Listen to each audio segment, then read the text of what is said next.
Hello, अस्सलाम वालेकुम। मैं प्रोफेसर शमीम अहमद अपने यूट्यूब चैनल पर आप लोगों से मुखातिब हूँ। आज की बात में मैं बात करूँगा, एक योगी जी का नारा है कि बटोगे तो कटोगे, और दूसरा नारा चूँकि वो नहीं जल पाया, उसमें कुछ प्रॉब्लम्स आई विद अलाइज, तो फिर मोदी जी ने दिया एक है तो सेफ है। इससे क्या मैसेज देना चाहते हैं? और ये इस तरह के नारे तभी आते हैं जब इलेक्शंस करीब होते हैं। इस वक्त दो स्टेट्स में बहुत इम्पोर्टेंट स्टेट्स हैं बीजेपी के लिए भी और अपोजिशन के लिए भी। वहाँ इलेक्शन हो रहे हैं और इधर बाई इलेक्शन भी हैं कुछ स्टेट्स में, ख़ास तौर से यूपी में। तो एज ए मैटर फैक्ट, ये जो दोनों नारे हैं, ये एक तरह से दो धारी तलवार है। उस दो धारी तलवार से एक तरफ तो वो ओबीसी, एससी, एसटी, उन लोगों को एक मैसेज दे रहे हैं, और दूसरी तरफ वो मुस्लिम्स को भी एक मैसेज दे रहे हैं। तो इस बारे में बहुत कुछ आ रहा है डिफरेंट चैनल्स पर, डिफरेंट मीडिया में। तो मैं सोचा, बहुत सोचने के बाद, कि इस पर बात की जाए। देखिए, ओबीसी और एससी एसटी के लिए इसमें एक बहुत बड़ा मैसेज ये है कि मोदी जी ने बड़ी मेहनत करके, इट स्टार्टेड एट अराउंड 2002 का केस हुआ, बहुत बड़ा वायलेंस हुआ, जेनोसाइड हुआ गुजरात में। आते आते 2014 में आप सेंटर में आ गए। तो आपने बड़ी मेहनत के साथ आप कामयाब हुए।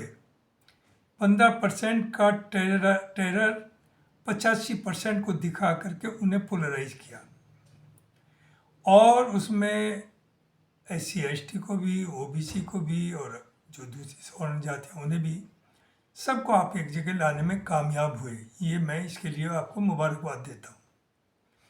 और 2014 का भी और उसके बाद असेंबली इलेक्शंस भी आपने बड़ी आसानी से जीते। लोग उस वक्त तक नहीं समझ रहे थे, लेकिन अब उनकी समझ में आने लगा है कि जो अब नारा है, ये एससी एसटी और ओबीसी को टेरराइज करने के लिए है।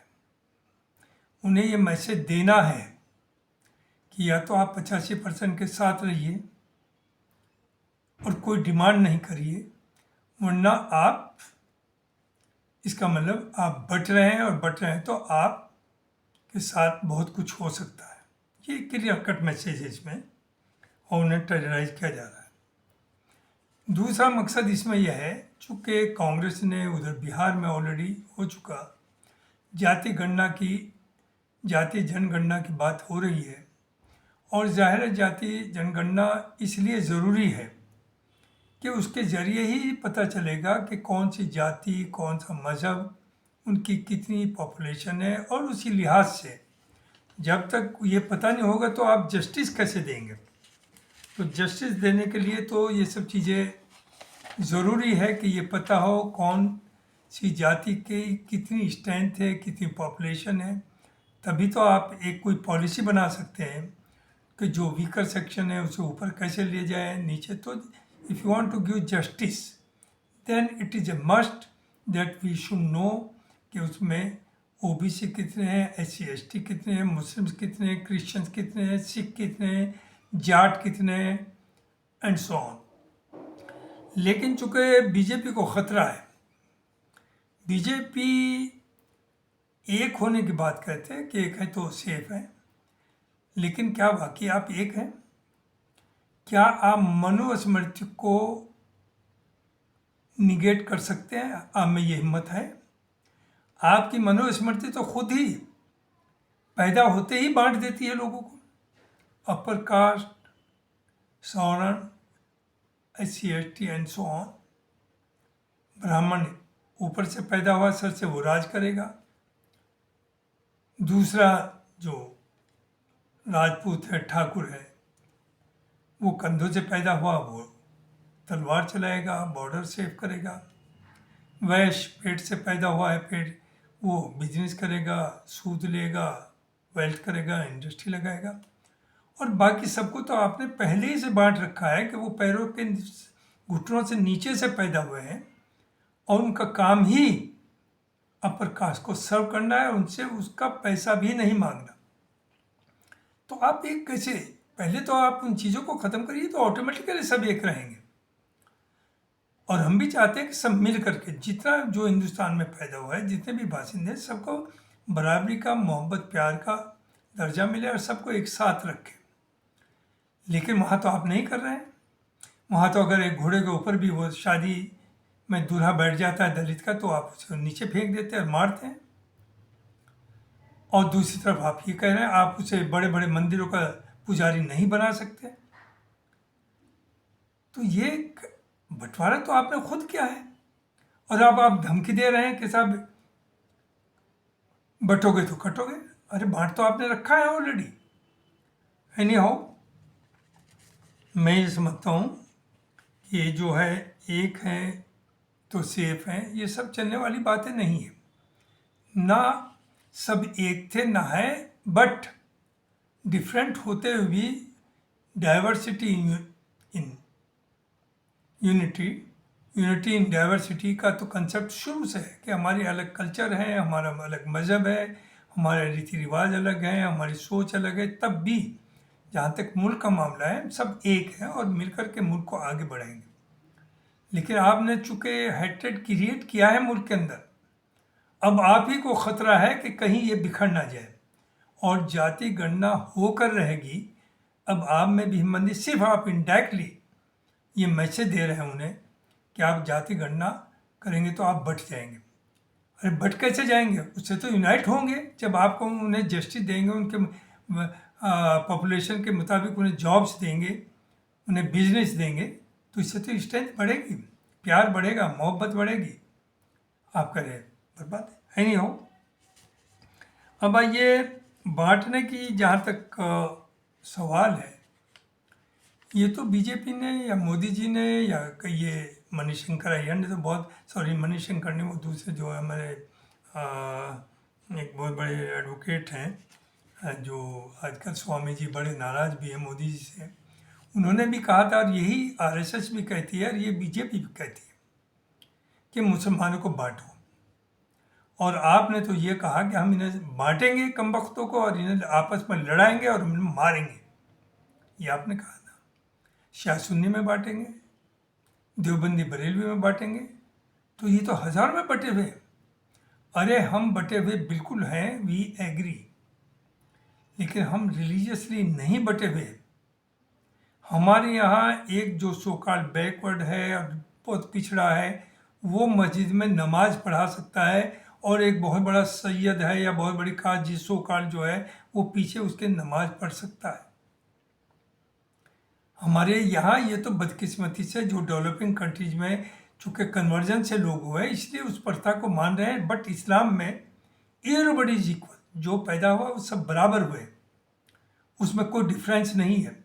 और प्रैक्टिस में भी जैसे मैंने भी कहा कि वो किसी भी लोवेस्ट कास्ट जो सो कॉल्ड है, हालांकि लोवेस्ट इस्लाम में है ही नहीं, ऑल आर इक्वल, लेकिन अगर प्रैक्टिसिंग उन्हें मान भी रहे हैं तो वो मस्जिद में इमाम बन सकता है, और जिसे सो कॉल्ड बड़ी जात कहते हैं वो उसके पीछे खड़ा होकर के नमाज पढ़ता है। यहाँ हर मोहल्ले में देख लीजिए, हर मस्जिद में देख लीजिए, हर जगह देख लीजिए। लेकिन आपने तोड़ने की कोशिश की।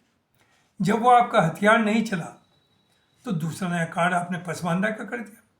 पसमानदा कार्ड क्या? तो अगेन आप यूनाइट तो नहीं कर रहे ना, एक तो नहीं कर रहे ना, तोड़ रहे ना, उन्हें लड़ा रहे हैं ना आपस में। तो ये लड़ाई अब आपके घर में पहुंच गई है। और पसमानदा, अरे अपने दलित का तो आप कुछ कर नहीं पाए, आप मुसलमान पसमानदा को गले लगा करके उसे आसमान पे बैठा देंगे। आप तो इस्लाम से हिंदू नहीं करते हैं, हिंदुओं में सबसे ज़्यादा टॉलरेंस है, और 47 के आज तक मुसलमान हिंदू मोहब्बत से एक साथ रहे, उससे पहले भी हज़ारों साल साथ रहे। लेकिन जिस तरह का माहौल इस वक्त क्रिएट कर दिया गया 10 साल के अंदर, 11 साल के अंदर, ये तो कभी हिंदुस्तान में था ही नहीं। और आप समझते हैं कि ये कंटिन्यू करेगा? ये अपनी मौत खुद मरेगा ये माहौल। क्यों? लोगों का एम्प्लॉयमेंट चाहिए, हेल्थ चाहिए, एजुकेशन चाहिए, वो तो आप दे नहीं रहे। आप तो हर जगह वही चला रहे हैं, हिंदू मुस्लिम। इंडिया पाकिस्तान यूँ कम कर दिया कि पाकिस्तान की तो कोई हैसियत रह ही नहीं गई अब दुनिया में, वो तो एक तरह से एक मैप से ख़त्म ही हो गया। और सबसे बड़ी बात, आपका तो हाल ये है, क्या आप लोगों को डराते हैं? आप जो आपसे नहीं एग्री करता, चाहे वो कांग्रेस हो चाहे समाजवादी हो, उसे मुसलमानों की पार्टी बताते हैं। मुसलमान का है ही कितना, मुसलमान ही मुल्क का बिगाड़ और सुधार ही क्या आ सकता है। और सारी रिपोर्ट्स कहती है कि they are below the poverty line, majority of the Muslims are behind even Dalits. लेकिन चूंकि आपको गद्दी पे रहना है और आप इसकी परवाह नहीं कर रहे हैं, आप मुल्क को बर्बाद कर रहे हैं, मुल्क के अंदर हैट्रेड क्रिएट कर रहे हैं। मैं यहाँ पहले भी कह चुका, आज भी कह रहा हूँ कि हिंदू हमारे बड़े भाई हैं, हम उनके छोटे भाई हैं। हमारी जिम्मेदारी, हम कोई ऐसी हरकत ना करें जो उनके सेंटिमेंट्स को असर पड़े। फॉर एग्जाम्पल काउ स्लॉटिंग, अभी भी कल रिपोर्ट आई है कि कितने हजार क्विंटल, बल्कि टन्स में, एक ब्राह्मण के यहाँ गाजियाबाद में स्टोर में गाय का मीट मिला। और ये पहले भी कह चुका कि हिंदुस्तान इस वक्त दुनिया में टॉप पर है बीफ का एक्सपोर्टर। और वो एक्सपोर्टर जितने हैं उसमें 99% हिंदू हैं, मुसलमान नहीं है। लेकिन आप तो माहौल बिगाड़ना है। आप तो गाय के नाम पर लिंचिंग करा रहे हैं, जिंदा जला करके मरवा रहे हैं, और गाय के नाम गाय के को बेच करके, उस माता को कटवा करके आप एक्सपोर्ट करके पैसा कमा रहे हैं। हमने पहले भी कहा कि हम आपके सेंटिमेंट्स के साथ हैं। गाय को नेशनल लेवल पर बैन करिए और हम आपके साथ खड़े हैं। जो उसके बाद उस गाय को काटे उसे पब्लिकली हैंग करिए। We have other options. तो हम मुसलमानों को, हमारा मैसेज यही है कि हम ऐसा काम ना करें। हम डिवाइड नहीं करना चाहते। हम तो आपको बड़ा भाई मान रहे हैं, आपके साथ हैं, आपके पीछे हैं। सीएम पीएम आप बनेंगे, हम नहीं। लेकिन आप लोगों को डरा रहे कि 40 तक मुसलमान तो मेजोरिटी हो जाएंगे। इससे बड़ा झूठ दुनिया में हो सकता है? लोग कह रहे घरों में तलवारें रखो, किसे मारने के लिए रखो? यानी ये 15% मुसलमान जो है वो 85% को मार देगा? इतना बड़ा टेरराइज, आप इतना बड़ा गुंडागर्दी कर रहे हैं। तो मुझे अफसोस है कि मोदी जी प्राइम मिनिस्टर सिर्फ एक कौम के नहीं, वो पूरे हिंदुस्तान के प्राइम मिनिस्टर, वो हमारे भी प्राइम मिनिस्टर हैं। इतना बड़ा झूठ के सबका साथ सबका विकास, सबका साथ कहाँ हो रहा है? सबको क्या जस्टिस मिल रही है? आपको लोगों का आइडेंटिफाई करते हैं, उनके घरों को बुलडोज कर देते हैं बगैर किसी प्रोसेस के। जिसे चाहे मार देते हैं, जिसे चाहे जेल में भेज देते हैं, जिसकी चाहे बेल होने देते हैं, जिसकी चाहे बेल रोक देते हैं। तो ये बहुत दिन चलने वाला नहीं है। और इसके नतीजे देखिए, चूँकि आप डिवाइड कर रहे हैं। आपने मणिपुर में क्या किया? मणिपुर में आपने 2 कम्युनिटी है, एक पहाड़ों हिल्स पे रहती है, एक प्लेन्स पे नीचे रहती है। मैती और दूसरे जो उसके साथ, उन लोगों का आपने लड़ाया। आप पूरी दुनिया में कहते हैं कि हम तो यूक्रेन की जंग रुकवा देंगे, हम गाजा की जंग रुकवा देंगे। आप 23 मई 2023 से, जरा गौर तो करिए, 1 साल 8 महीने 9 महीने हो गए, 18-19 महीने हो गए। क्या हो रहा है? मणिपुर आप नहीं, चूंकि आप वहाँ डिवाइड करके रूल करना चाहते हैं, आप वहाँ इस कम्युनिटी को ख़त्म कराना चाहते हैं। वरना इतना बड़ा मुल्क, इतनी बड़ी आर्मी, इतनी बड़ी हमारे फोर्सेस, सिक्योरिटी फोर्सेस, हम अगर आप चाहें तो 24 घंटे में उसे कंट्रोल कर सकते हैं और सबको बैठाएं साथ। लेकिन आप तैयार नहीं हैं। ना होम मिनिस्टर जाने को तैयार है, ना प्राइम मिनिस्टर जाने को तैयार है। आप क्या मैसेज दे रहे हैं? क्या आज इसे छुपा के रख सकते हैं? पूरी दुनिया नहीं देख रही कि आप दुनिया में पीस रहेंगे और अपने एक स्टेट में आपने क्या कर रखा है? अभी भी वहाँ कत्लेआम चल रहा है। हरियाणा में आपने क्या किया? आप कहते हैं हम जोड़ेंगे, एक होंगे, एक होंगे तो सेफ होंगे, बटोगे तो कटोगे। हरियाणा में एक जाट कम्युनिटी है जिसका हमेशा सीएम होता है, चूँकि एक बहादुर कम्युनिटी है, उनके आदमी पुलिस में भी है, उनके आदमी मिलिट्री में भी अपनी जानें भी देते हैं, हर फ्रंट पर वो लड़ते हैं। आपने उस एक कौम के अगेंस्ट 31 कौम खड़ी कर दी। आपने वहाँ नारा दिया कि एक जाटों को ख़त्म करना है, एक तरफ जाट और एक तरफ सब कम्युनिटीज़ को आप ले आए। आपने जाटों को आइसोलेट कर दिया और पावर कैप्चर कर ली। कैसे इसके असरात अच्छे पड़ेंगे? आज क्या आवाज़ उठ रही है वहाँ से?